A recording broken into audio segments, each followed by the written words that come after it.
Изглежда като суров текст за поздрав.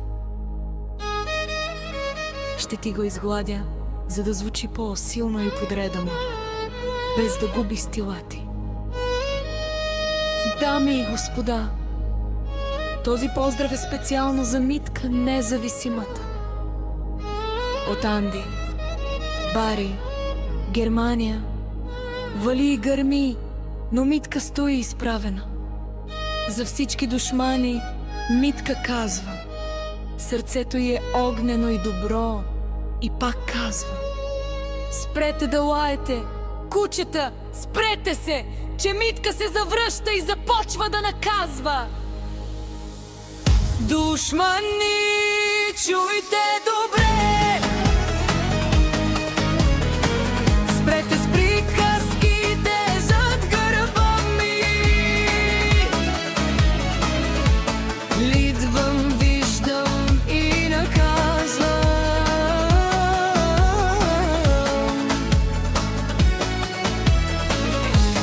Този поздрав е от мен за всички, които лаят, но не знаят колко по-силна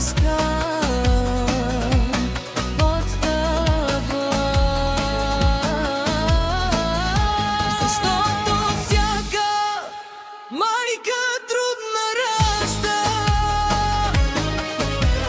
Митка, независимата.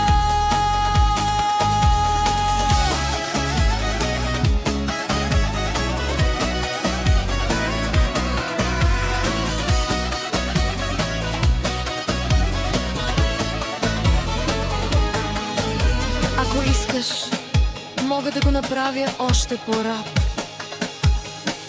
ритмичен, или да добавя рими, като за песен. Това.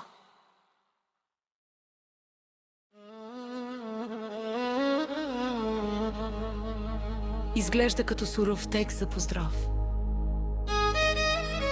Ще ти го изгладя, за да звучи по-силно и подредено, без да губи стила ти.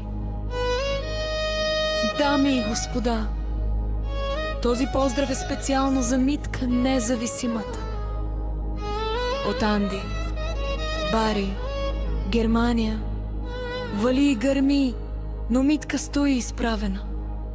За всички душмани Митка казва: сърцето й е огнено и добро, и пак